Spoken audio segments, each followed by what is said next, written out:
Muy buenas noches, estamos nuevamente con la hora perfecta, como siempre, después de las 21 horas. El programa es en directo, 21 y un minuto. Después, como siempre, también después del noticiero, el noticiero de toda la provincia por la TV Pública Fueguina. Y nuestra presentación, que en este caso nos va a llevar por distintos puntos, conocer un conflicto que tiene casi toda una historia, porque ya hace bastantes años que vienen midiendo diferencias y de algún modo se va resolviendo algo, pero me parece que como una frazada corta, se cubre una cosa y se destapa la otra. Siempre hay una situación que, bueno, que mejorar, que arreglar, y a lo largo de tanto tiempo, taxistas y remiseros y taxistas han tenido discusiones mutuas. Alguna vez estas discusiones se pudieron apreciar, bueno, en la calle misma. Ha habido en momentos extremos hasta enfrentamientos, ¿sí? Violentos. Pero ahora, bueno, tratemos que la situación se aclare. Vamos a ver cuál es la diferencia, vamos a entender de qué se trata, cuál es el reclamo y, por supuesto, vamos a conocer su apreciación sobre el hecho bochornoso de la semana pasada, una sesión que tenía a más de 100 taxistas afuera y a remiseros expectantes en su casa, porque había una sesión que los iba a favorecer a los dos y finalmente no se llevó adelante. Vamos a hablar de esto también. Y otro tema lo vamos a tener, por supuesto, nuestro compañero Cristian Biso con el informe de siempre, pero con alguna sorpresa, porque vamos a ver una mirada diferente, ¿sí? De, bueno, por supuesto, un momento al cual vamos a entrar todos, el de la vejez, ojalá que lleguemos bien, pero además, por supuesto, el promedio justamente de edad al que llegamos todos, ¿no? Pero, ¿cuál es la diferencia, no? Estar en Tierra del Fuego, en otra provincia, en otro país. Bueno, vamos a evaluar todo esto y, por supuesto, también un poco de la calidad de vida que vamos a tener en este sentido, ¿no? Este es otro tema que vamos a abordar. Y algo más, por supuesto que hay algo más, porque ayer se ha presentado el presupuesto provincial. El total, 24.000 millones, es el presupuesto para el 2023. Lo ha presentado el gobierno y, por supuesto, quien lo tiene que defender ahora es cada uno de los miembros del gabinete, pero principal, el ministro de Economía, Federico Zapata, que va a estar con nosotros en minutos nada más. De hecho, acaba de llegar a Río Grande, estuvo en la legislatura, estuvo hablando también de la caja de previsión, del proyecto que impulsan los docentes, en realidad el que impulsa Forja, en relación justamente a este pedido que están realizando los docentes. Otro tema entonces que vamos a estar hablando, y bastante, porque cuando se trata de números necesitamos saber qué va a pasar, no solamente con lo que resta del año, que parece toda una eternidad, sino que el año que viene, ¿cómo se calcula un presupuesto cuando no sabemos cómo terminamos este año, ¿no? Después, ¿qué más tenemos? Probablemente noticias de último momento del ámbito judicial, así que vamos a estar con todo ello. Bueno, por eso es que los invitamos a compartir este, que también es otro noticiero, es este programa La Hora Perfecta, para debatir todos estos temas.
Si les fleurs qui bordent les chemins se fanaient toutes en main, je garderai au cœur celle qui je garderai au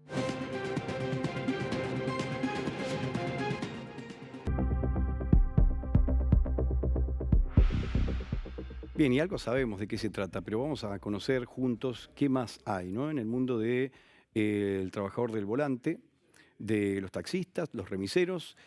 Por un lado está el transporte público, porque siempre lo remarcan, ¿eh? Transporte público, el otro el transporte privado. Porque alguna vez hubo un proyecto para fusionarse que tampoco prosperó. Hubieron muchísimos, múltiples proyectos y a lo largo de este tiempo, por supuesto, las cosas van cambiando.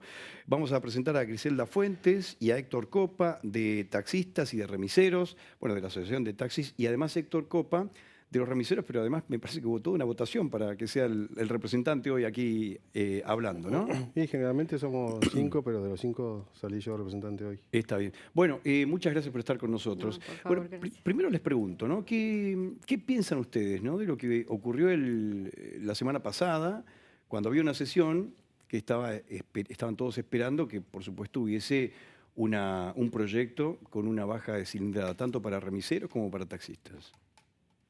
Bueno, No, a ver, la señora Griselda, primero. Dale. adelante.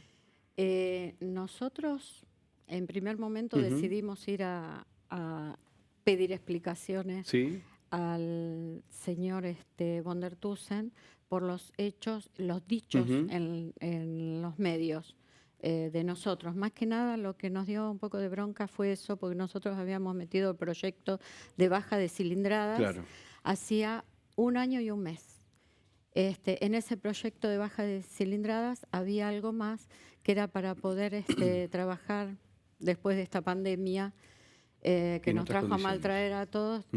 No se dan las condiciones para conseguir autos y qué sé yo.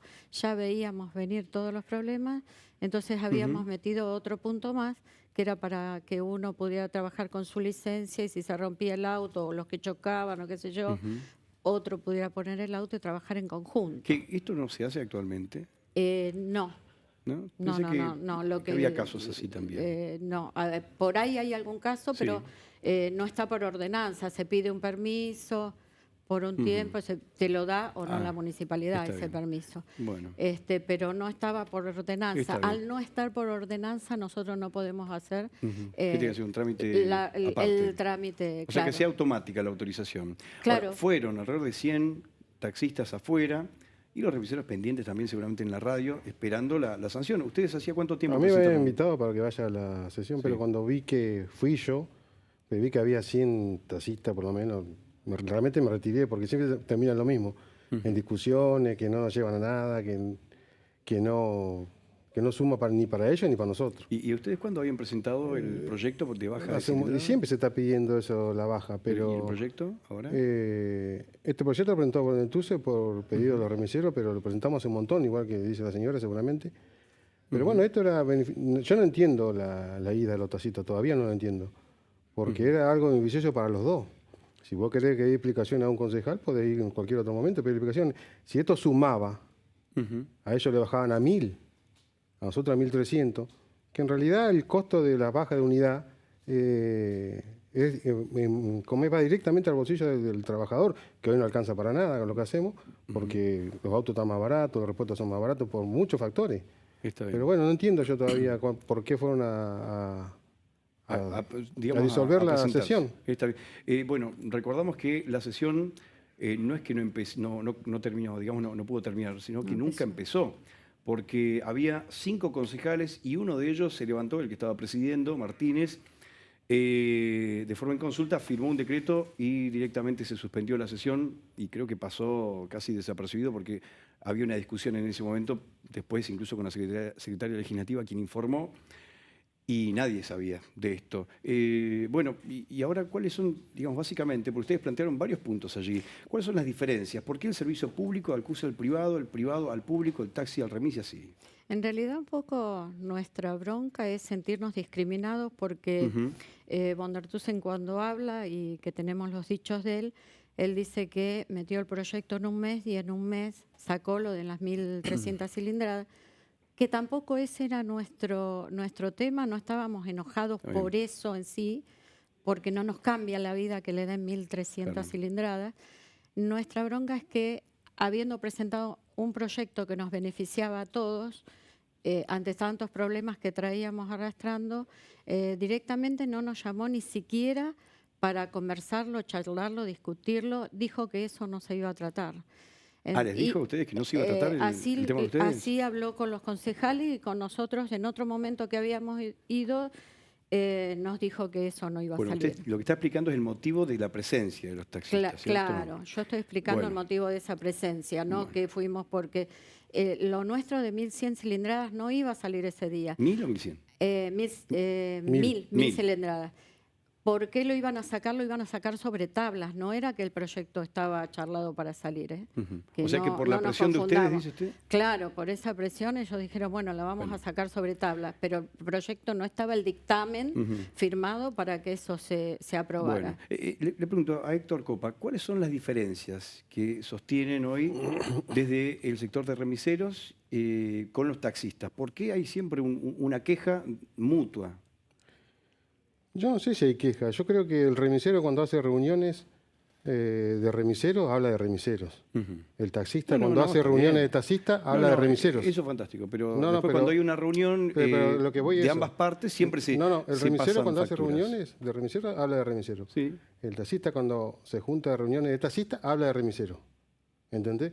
El taxista Ah, cuando está va bien. al consejo va a hablar de remisero. ¿Y por qué? ¿Por qué creen Y eso? no sé, o sea que el problema no lo tenemos nosotros. Nosotros no vamos al consejo, no vamos a la municipalidad. Ujú. La diferencia del privado y el Público. y el público es que el privado, es como la palabra lo dice, nosotros nos tenemos que hacer la agencia, nos tenemos que sustentar en todo, pagar. A los taxistas le dan todo, le dan veredita, le hacen la. Todos le han dado. Y siempre fue así. Pero está bien que sea así. A nosotros no nos afecta eso ni nos modifican nada. El tema es que, como te dije recién, el taxista va a la municipalidad y al consejo habla de remisero. Esa es la diferencia. Nosotros no hacemos reuniones si ellos no nos convocan. Nosotros vimos de reunión al consejo, hablar cosas de remisero, solucionar problemas nuestros, y dice, no va a venir taxista. Le digo, ¿por qué va a venir taxista? No ha pasado, ¿eh?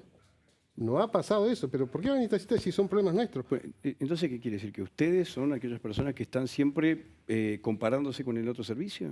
Qué bueno que nos escuchó cuando tenemos reuniones, porque yo jamás lo escuché a ellos. Pero Bueno. cuando nosotros tenemos reuniones de nosotros, hablamos de nosotros.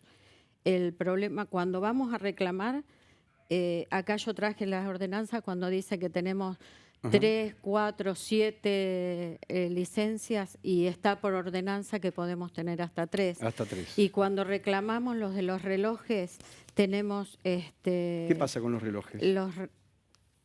Reclamamos los de los relojes porque la municipalidad está acogida a la Ley Nacional del Sistema Métrico, no sé si vos lo querrás mostrar Sí. o no, Claro, al no creo que se sistema pueda ver ahora, métrico, pero sí y lo los vemos. relojes tienen que Sistema ser... métrico decimal Sí, argentino. esa es la ordenanza a cual está acogida la Bueno. municipalidad y los relojes, lo que uno cobra al pasajero debe ser homologado.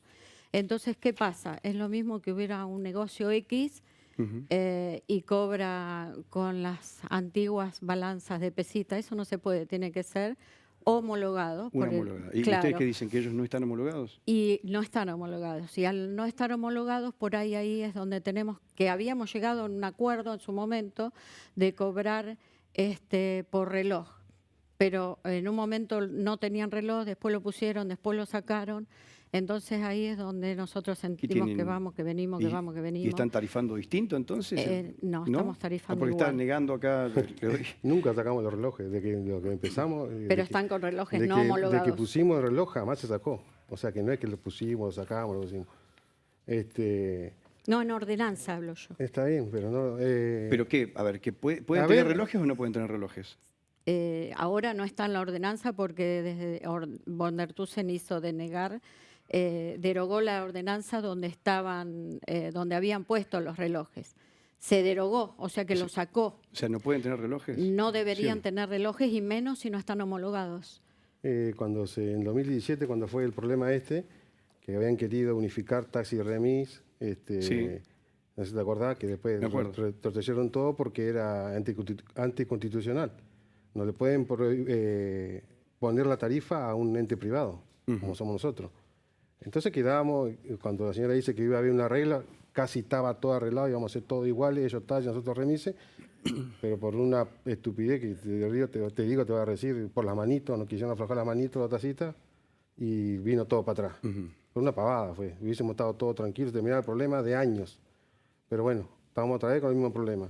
El tema de homologado o no, hoy, en Río Grande hoy en día, nosotros podemos buscar otra medición de cobranza, y es más, la estamos buscando. Pasó la pandemia, pasó muchas cosas, y se siguió con el reloj. Es algo que seguramente la gente quiere, aparte. Pero el tema de homologado o no, en Río Grande no tiene injerencia en nada, porque el INTI, que tendría que tener un convenio con la municipalidad, a ellos preguntarles si lo revisan, lo controlan. Nunca, jamás.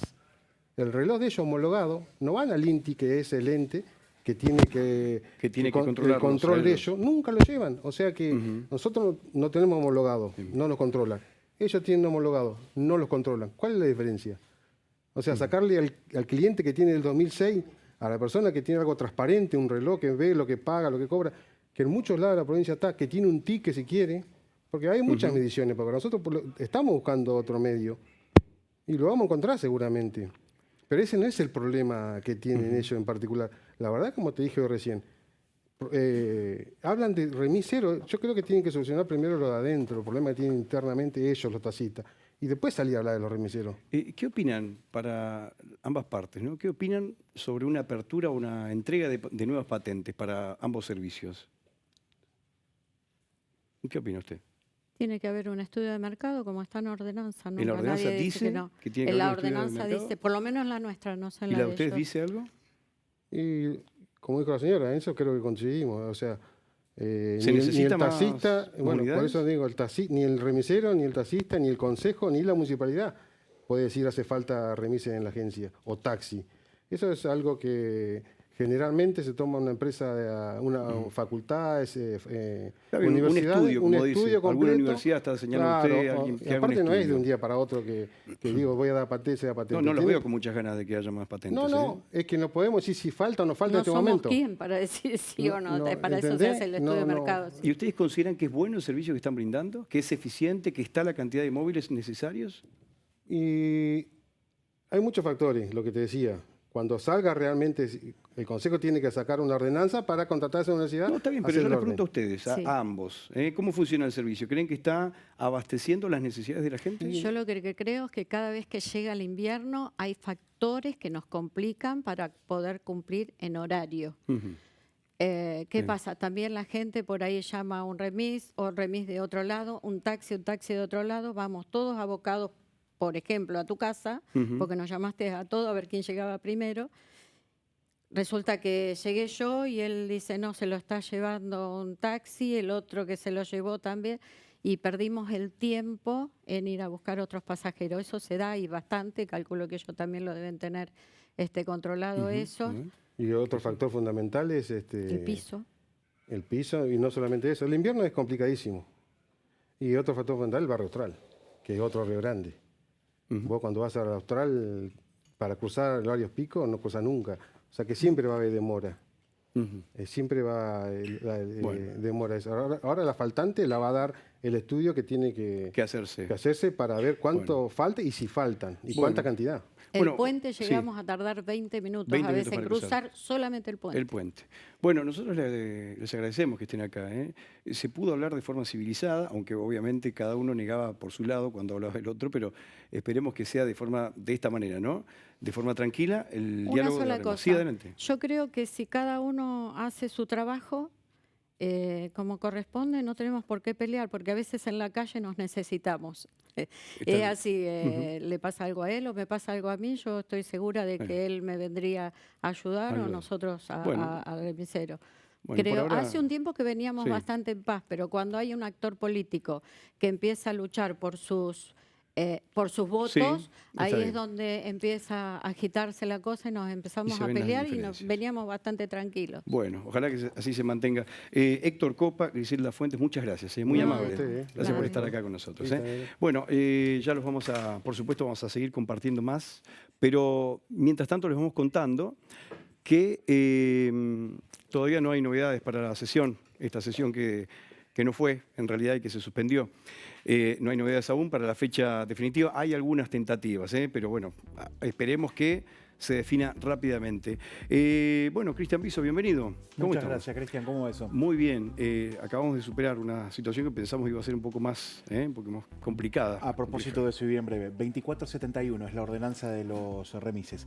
173 se estipula como tope. Bueno, esa es la cantidad. Así Bueno, es. y ahora tenemos otro tema. Así es. Informe. Que deriva también de otra situación que se debatió en la sesión fallida del Consejo Sí, Deliberante. exactamente. Porque vos estuviste ahí, Cristian, estuvimos juntos, un grupo de jubilados, un grupo de adultos mayores plantearon Sí. la necesidad de reabrir el hogar de día. Y en ese contexto plantearon una premisa que deriva, en definitiva, en este informe. Bueno. Somos viejos, pero no somos descartables. Así es. Bueno, esto lo vamos a conocer en algunos minutos y lo vamos a compartir aquí en La Hora Perfecta.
Si les fleurs qui bordent les chemins se fanaient toutes en main, je garderai au cœur celle qui je garderai au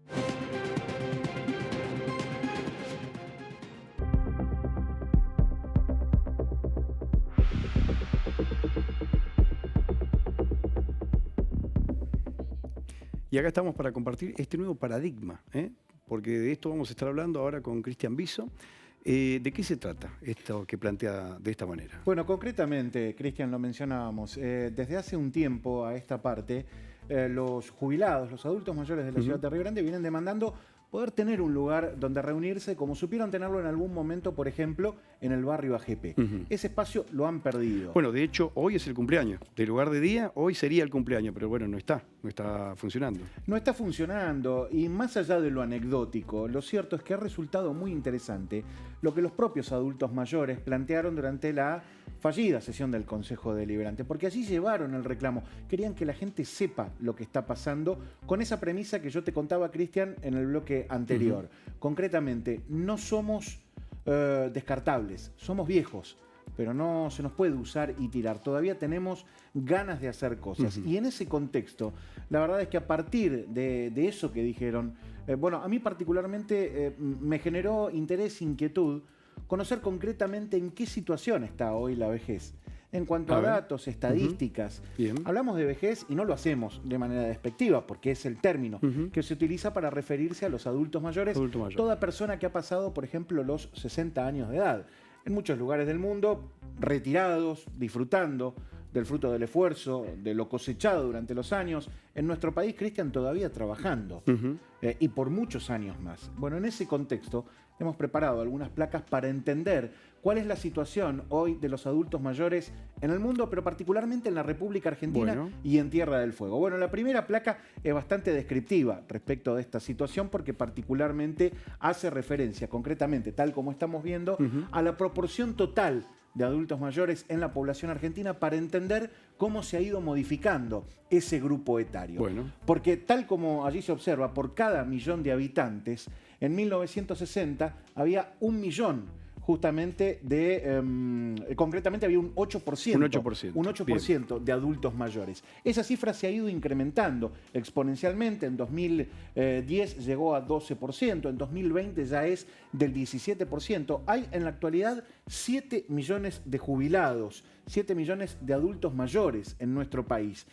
Y el dato es que en 2050 1 de cada 4 habitantes argentinos, Cristian, va a ser adulto mayor. Es decir, que un 25% de la sociedad va a estar comprometida por esa franja de edad, lo que de algún modo viene planteando un desafío no solo para nosotros como ciudadanos, como integrantes de una sociedad, sino también para quienes nos gobiernan, Cristian, porque hay que empezar a tomar decisiones en función de esa situación. Bueno, hay también otra situación. Paralelamente, no había datos estadísticos hace años atrás, esto se empieza a confirmar recién hace menos de una década, comienza a darse otra situación. Hay cada vez menos o disminuye el índice de natalidad. Así y esto es. ocurre en todo el país y, bueno, Tierra del Fuego, por supuesto, no es la excepción y está bajando el índice de natalidad. Así que, por un lado, por supuesto, estamos viendo esto y baja también la cantidad de Ese es otro factor, habitantes. como vos decías, para tener en cuenta. Concretamente, Cristian, se estimaba que allá por la década del 60 del siglo pasado, por cada mujer había 3,5 hijos. Hoy esa cantidad ha caído a 2,1. Es decir, cada mujer tiene en promedio un hijo menos. Y eso, como vos mencionabas, influye directamente. Bueno, la siguiente placa concretamente tiene que ver con la expectativa de vida, que es otro dato importantísimo y que hay que tener en cuenta porque va en relación con esto que los jubilados, por ejemplo, decían en el Consejo Deliberante, Cristian. Bueno, concretamente, en la República Argentina, la expectativa de vida en 1950 era de 61 años. En el 2000, con el nuevo siglo, ya llegaba a los 70 años. Se había incrementado considerablemente. En 2020 ya es de 76 años de edad. Y mira la situación en las provincias, Cristian. Porque en Tierra del Fuego, hoy la expectativa de vida para los adultos mayores es superior a la media nacional. Y es la provincia mejor ubicada en ese ranking, según las pocas estadísticas a las que hemos podido acceder. 76,5 años de edad es la expectativa de vida de los adultos mayores en Tierra del Fuego. Le sigue la Ciudad Autónoma de Buenos Aires y Mendoza bastante cerca. Bueno, ¿con qué está relacionado esto, Cristian? ¿La calidad de vida? Con la calidad de vida, tal cual, el acceso a la tecnología, a mejores condiciones para la vida de todos que indudablemente elevan de a poco, año tras año, la cantidad de años que cada uno de nosotros puede llegar a vivir. Bueno, hay una situación para comparar. Este es un ejemplo claro, por supuesto, para medir a nuestro país, a nuestra provincia en particular, y de prestaciones y demás, ¿no? Pero después hay otra comparación, ¿no? Algo importante para destacar. ¿Qué pasa digamos, en comparación con otros países igualmente, ¿no? Así es. Bueno, yo te decía concretamente que es de 76 años la expectativa de vida en la República Argentina. En el mundo hay países que están mucho mejor ubicados desde hace décadas. Concretamente, Japón. La gente vive hasta en promedio, 84 años de edad, Cristian. Le sigue Suiza con la misma edad y España. Bueno, son todas los tres potencias, países, ¿eh? sí. Bueno, Todas y claramente potencias. esto tiene que ver concretamente, como vos mencionás, con el aspecto económico y financiero. No, de esos económico, países. financiero, por supuesto, de la mano de esto viene la atención sanitaria, ese tipo digamos, de posibilidades de acceso a otras condiciones también, ¿no? De atención médica. Así es. Así que eso también es un punto importante. Bueno, ¿no? y en contrapartida, entre los peores países, Somalia, además el país más pobre del mundo, en donde la gente vive apenas en promedio hasta los 58 años de edad, le siguen Mozambique y Afganistán con una característica. Todos estos países además se han desangrado en guerras. Claro. En guerras internas y en guerras afectadas por los intereses de otros países. En ese contexto, además, hay un dato, digo, yo agrego, en esta Sí. cuestión, nos referimos a Somalia, es un país además que está en riesgo de desaparecer, su población muere cada vez más joven. Afortunadamente no es la situación de la Argentina. Y quiero que volvamos sobre Tierra del Fuego, A Cristian, ver. porque se plantea concretamente un crecimiento exponencial de la expectativa de vida de quienes residen en nuestra provincia, que se va a mantener, se va a sostener por lo menos ubicando a Tierra del Fuego en el primer lugar hasta 2040. Bien. Concretamente, yo te decía que en 2015 la expectativa de vida era de 75,6 años, Sí. creció a poco más de 76 años en el 2020. Ujú, sí. Para 2030 se estima que va a superar los 78 años de edad en promedio. Para 2035 va a llegar casi a 79 años. sí. Y para 2040 va a estar ubicado en 79,3 años. Cristian. Superando, Así entonces. es. Bueno, hasta ese año concretamente, hasta 2040, se espera que la expectativa de vida de los fueguinos lidere el ranking nacional por sobre ciudades como la ciudad autónoma de Buenos Aires concretamente o Mendoza. Lo cual habla a las claras de, al margen de las situaciones que Sí. atraviesa particularmente nuestra provincia, las mejores condiciones que existen para nuestros adultos mayores. Por un lado, creo que a todos nos pone contentos, ¿no? Saber que nuestros abuelos, aquellos que conocemos, que han llegado a esa edad, van a vivir cada vez más años. Pero también plantea un desafío para el Estado, Cristian. 3 conclusiones sacamos ya para ir resumiendo este informe Bien. respecto A de los desafíos que se vienen a futuro. Bueno, el primero de ellos tiene que ver con el acceso a la salud. Esto es innegable, es inequívoco. Con cada adulto mayor, con cada abuelo que vos hablás, la mayor preocupación hoy está planteada en la posibilidad de acceder a más y mejores tratamientos, que sean cada vez más frecuentes y más profundos en la posibilidad de sanar sus dolencias. La otra cuestión, Cristian, es la autonomía.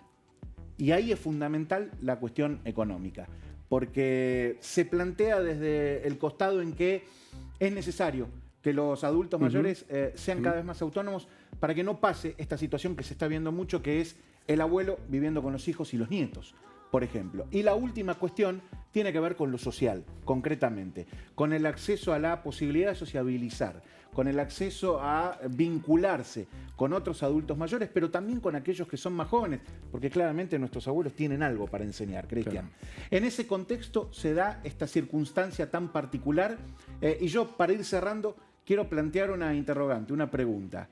¿Qué está haciendo hoy el Estado, ya sea nacional, provincial o local, en todos sus estamentos, para empezar a adecuarse a este nuevo paradigma que plantea, como decíamos al principio, que en aproximadamente unos 20 años, 1 de cada 4 habitantes de Tierra del Fuego va a ser adulto mayor? Bueno, y además, excelente consulta para iniciar con nuestro entrevistado ahora.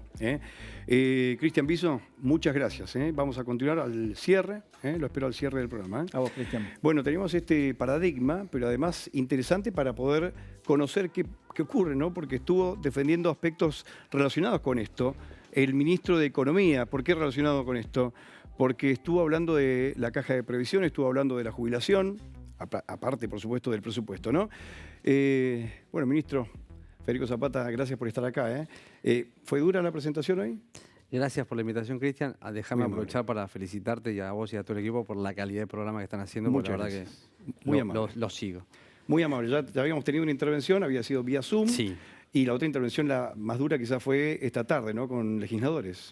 Sí, no lo tomaría como algo duro. La verdad que pudimos concurrir junto con el presidente de la Caja de Previsión Social a reunirnos con los legisladores que justamente estaban tratando, y se está tratando en comisión, un proyecto presentado por el bloque Forja que modifica algunas cuestiones del régimen jubilatorio de los docentes. Claro, Recordemos que en el año 2016 se modificó para todos los escalafones En enero. Sí. en enero, y nosotros entendemos desde el Ejecutivo Provincial que quizás a quien se le generó un cambio más brusco es al sector docente porque tienen una vida activa distinta. Bien, ahora me lo va a comentar, porque usted también en algún momento planteó que van a tratar de encontrar un punto intermedio, pero ahora me lo va a comentar porque nosotros vamos ahora también a una breve pausa y por supuesto ya volvemos con el ministro de Economía.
Si les fleurs qui bordent les chemins se fanaient toutes en main, je garderai au cœur celle qui je garderai au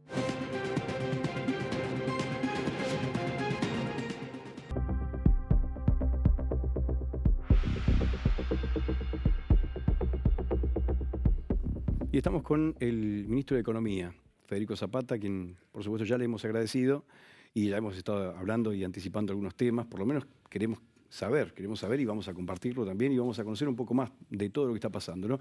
¿Qué ha pasado hoy en la legislatura, ¿no? Porque seguramente muchos docentes quieren saber qué ocurre. Ustedes planteaban que, bueno, por supuesto en su momento había un cálculo de los últimos 2 años. La modificación lo llevó a 10 años, que es lo que ocurre en la actualidad para jubilarse, el cálculo para el sueldo jubilatorio, exactamente, el cálculo del haber. Y ustedes plantean un punto intermedio, 5 años. Exactamente, sí. En realidad es un proyecto presentado por el bloque de Forja. Ahora, ¿pero esto es para todos o es para el sector docente? Este tratamiento particular es sobre los docentes.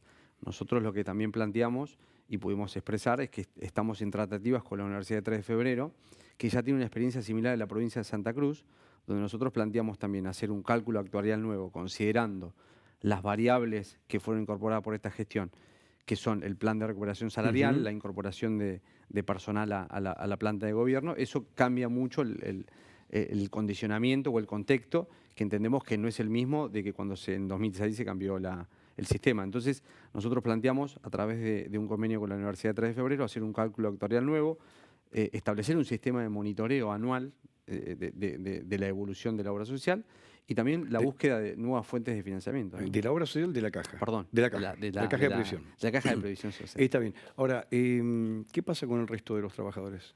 No, el estudio actuarial va a ser sobre la totalidad de los escalafones. Ah, está bien. O sea, para aplicarlo Sí. posteriormente. Nosotros entendemos que, como te decía, la vida activa del docente es distinta que quizás la de un trabajador del escalafón seco o húmedo, que el tener uno o dos cargos le cambia considerablemente el cálculo del haber, y el tiempo que se tomaría para calcular el haber es considerablemente distinto, tomar 10, tomar 5. Entonces, entendemos que cambiar de 10 a 5 es un punto intermedio, le sigue dando sustentabilidad a la caja de previsión, y que incorporar al resto de los escalafones en el mismo sistema tampoco va a generar ningún tipo de... Ajá. ¿Hoy es superavitaria la caja? No sé si es superavitaria, pero sí tiene las cuentas bastante equilibradas. Esto no podría llegar a cambiar, digamos, en algún momento. Ustedes, por supuesto, el gobierno debe ser, digamos, un agente solidario. En el caso de que las cuentas no estén cerrando, el gobierno tiene que asistirla. La ley 1071, que es la que está vigente, establece que en caso de haber déficit, los organismos aportantes tienen que cubrir en esa proporción el déficit. Y la realidad es que por estas variables que te comentaba recién, no hay una situación que genere que nosotros tengamos que cubrir ese déficit. Y entendemos que este cambio no va a cambiar mucho la situación. Igualmente hay otro planteo que realizan desde el sector docente, no solamente el cálculo del haber jubilatorio, sino también la edad, los años para la jubilación. ¿Qué hay con estos puntos? Son partes también del proyecto, esa discusión ya se dio, inclusive el sector docente había presentado un proyecto que el proyecto de Forja incluyó esos puntos. El punto más álgido es el cambio en el cálculo del haber, porque obviamente que se viene una situación en la que no había esta tranquilidad presupuestaria financiera de la obra social, entonces, de la caja de previsión social. Entonces, obviamente que desde la presidencia se está comentando que no cambiaría la situación, y seguramente se va a aportar en los próximos días informes que así lo avalen, ¿no? Bueno, hace 2 días se votó en asamblea, los docentes mañana van a ir a una desobligación, como lo han hecho en los últimos días. Yo no sé si esto lo han revisado para mañana. Bueno, esto lo vamos a conocer en las próximas horas. Avanzamos en otro tema, el presupuesto. ¿De cuánto es el presupuesto que han presentado? El presupuesto es de 213.000 millones de pesos el total de gastos y 189.000 el total de recursos. Estamos hablando de un déficit de 24.000 millones, que equivale ¿De cuánto en términos, el déficit entonces? 24.000 millones. 24. Sí, que también es bueno a veces hablar en porcentajes comparativos, porque uno a veces habla de miles de millones y la gente dice... No, es abrumador esto. Es un 14,5% el déficit, y comparado con el déficit que se presentó en el proyecto de presupuesto 2022, es considerablemente inferior, de un 18%. Estamos hablando de una reducción en el déficit del orden 3-4%. Sí, 3-4 puntos, entonces menos. Bueno, básicamente, ¿en qué se respalda un cálculo de estas características cuando todavía no sabemos qué va a pasar con el cierre, digamos, de este trimestre a nivel nacional? ¿Cómo se hacen los cálculos? ¿Cuánto, por ejemplo, se prevé en aumento? Yo no sé si esto ya lo tienen ustedes allí estipulado. Mira, la elaboración de un presupuesto es el trabajo más intenso respecto a planificación y una gestión de gobierno. Más en esta situación, ¿cierto? Sí, no, aparte que quizás en esta situación de contexto nacional donde las variables no están determinadas, y de hecho uno toma el ejemplo del año pasado donde se había establecido un aumento del índice de precio del consumidor de alrededor del 30% y estamos rozando el 70% respecto a la inflación. Uno podría decir, ¿para qué hacer un presupuesto? La realidad es que uno tiene que planificar igual, y se trata también de elaborar programas y proyectos. Es un trabajo muy arduo, que la verdad que tenemos la colaboración de todos los ministerios respecto a esta planificación. Es parar un poco la pelota, pensar en los lineamientos políticos para el año venidero.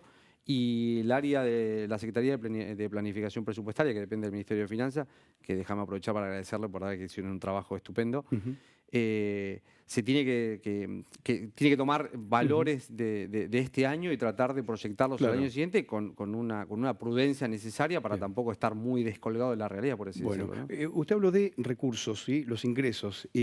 Bueno, básicamente, ¿en qué se respaldan? ¿Cuáles son las patas principales de estos ingresos? Nosotros proyectamos sobre los recursos de la provincia, sea recursos propios como ingresos brutos, regalías y lo que son de origen de coparticipación federal de impuestos, y proyectamos alrededor del 50% del crecimiento que van a tener. Ujú. Y en cuanto a regalías, porque estábamos hablando hace poco tiempo, hace pocos días nada más en un acto, que, bueno, hablaba, por supuesto, también el gobernador sobre este endeudamiento en dólares que generó la administración Bertone.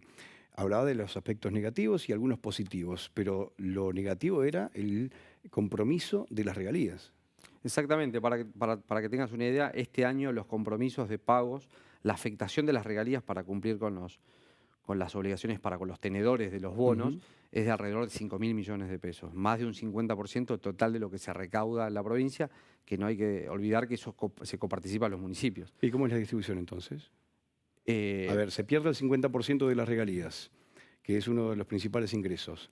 Después, un 50% va a cada uno de los municipios. En realidad se coparticipa entre los tres alrededor de un 30%, le quedaría neto a la provincia un 20%, que el bono tiene una forma de operar que es que las regalías entran directamente a un fideicomiso, se liquidan a los tenedores y si hay algún tipo de excedente vuelve a la provincia. Esto siempre salvaguardando la coparticipación a los municipios, ¿no? Claro, tiene razón. Estaba contando los municipios de Ushuaia, de Río Grande, faltaba, con todo respeto, Tolwyn, y allí se va, la torta es cada vez más pequeña. Exactamente. ¿Y entonces los ingresos comprometidos o fue algo positivo lo de las letras? ¿Qué ocurre? Mirá, es un endeudamiento que se tomó en moneda extranjera a una tasa del casi el 9% y bajo ley extranjera, porque esto es bajo ley de Estados Unidos. Todo el mundo se acordará de los sucesos con los famosos fondos buitres que se terminó resolviendo por un juez en Nueva York. Eso le quita a uno voluntad de negociar. Aparte, la estructura del repago, por así decirlo, es que se detrae las regalías y van a un fideicomiso. Entonces eso también le quita margen a la provincia para renegociar como sí lo han hecho el resto de las provincias que tenían deuda de moneda extranjera. La provincia de Tierra del Fuego sigue cumpliendo y no pudo reestructurar. Ministro, mucho se ha hablado de algunas inversiones del exterior, habla de la producción y el valor agregado al gas y muchas otras inversiones que por supuesto a nosotros nos llena de esperanza, de expectativa, pero bueno, algo de esto se contabiliza, puede llegar a ser una realidad, traducirse igualmente en el presupuesto. En realidad no está traducido en el presupuesto porque son proyectos que, por ejemplo, en el caso del plan Fénix, tiene una proyección de operatividad real dentro de 2 años, pero lo que sí uno puede ver como un dato optimista es que además de que va a generar más recursos para la provincia industrializar justamente los hidrocarburos, también va a generar muchas fuentes de trabajo de calidad y en cantidad, ¿no? ¿Y de cuánto estamos hablando aproximadamente? ¿Si han hecho algunos números? En cuanto a la ocupación. Sí, la ocupación. Yo sé que hay un cálculo que estima unos 15.000 puestos de trabajo a futuro, ¿no? No van a ser de un día para el otro, pero es una proyección bastante real. Bueno, para ir cerrando, le pregunto algo a nivel nacional. ¿Cómo estamos nosotros?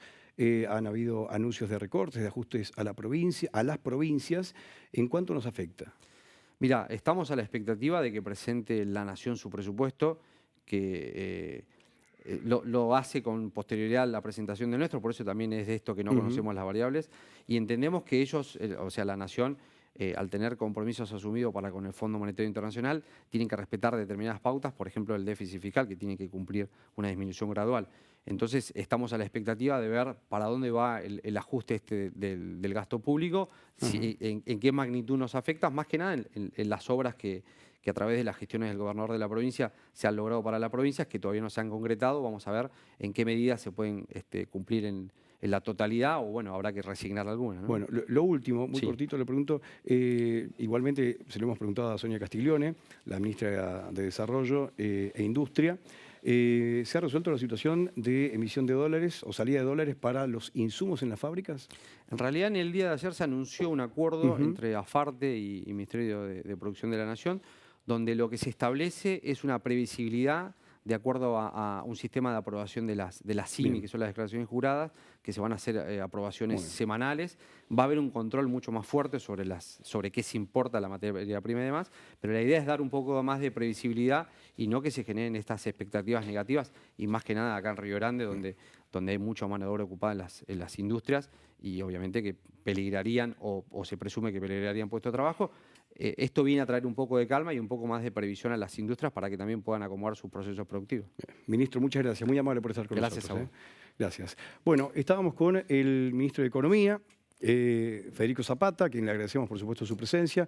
Una mirada rápida de lo que ha pasado, por supuesto, en los últimos días y la proyección hacia el próximo año, pero ahora estamos con otro tema también, porque rápidamente tenemos que conocer, bueno, qué pasa con información judicial, ¿no? De última hora. Estamos con, bueno, Sapo Medina. ¿Cómo está, Cristian? Bueno, Buenas noches bienvenido. para todos. Gracias por estar con nosotros. Bueno, a última hora salió esto. ¿Qué ha pasado? Esto ha salido ayer, pero tuvimos acceso exclusivo a lo que ha sido el fallo judicial de la Cámara de Apelaciones en el caso Mayo. Recordemos, este es un caso que tomó notoriedad el año pasado mediante un escrache que se realizó en tribunales a un hombre acusado de abuso sexual. Luego, sorpresivamente en diciembre, se da el sobreseimiento de esta persona por parte del juez de instrucción Daniel Cesari Hernández. Este es un hecho realmente gravísimo. Lo que se denunció en 2019. Da cuenta de reiterados abusos sexuales contra un menor que por ese entonces tenía 4 años, entre 2012 y 2013, en el marco de una convivencia de Mayo con la madre de el menor, una joven que en 2013 se quitó la vida, ¿no?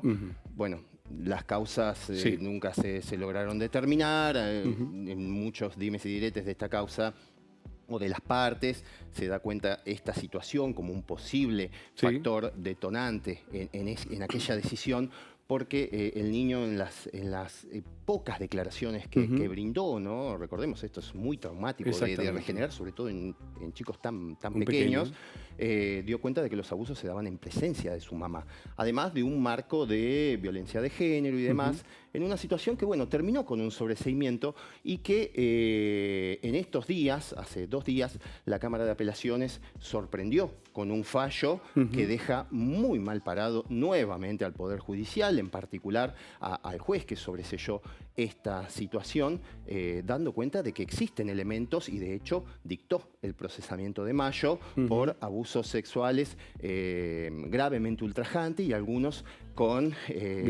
acceso carnal, ¿no? Bueno, se dio cuenta de que además de esta visión jurídica de los camaristas, se tomó una decisión que es grave en lo institucional, en lo judicial, que fue apartar de la causa al doctor Daniel Cesari Hernández. Porque revertir un sobreseimiento no significa por ahí una mala función de parte del juez, sino por ahí una mirada jurídica distinta. Diferente. Pero no en este conlleva, caso lo apartan. No conlleva obligadamente el apartamiento del juez. En este caso se dio este apartamiento, ya la causa no la tiene Cesari, la tomó la jueza de instrucción. ¿Cómo se interpreta Cecilia entonces Cataldo? esto? Porque uno puede tener otra visión de todo esto, ¿eh? Que ha habido un malobrar. Hasta se puede hablar de, o sea, uno puede llegar a interpretar de todo, ¿no? Hasta una intencionalidad. Bueno, hay unas cuestiones jurídicas que se plantearon respecto de que esta situación se detona a partir de que el chico comienza a ir a un psicólogo por una situación de hiperactividad en la que a la 10ª sesión que realiza el psicólogo detecta una situación posible de abuso por la que recomienda al padre radicar la denuncia. Esto, tanto el juez como el fiscal lo tomaron como una acción desmedida del psicólogo, como que excedió sus funciones.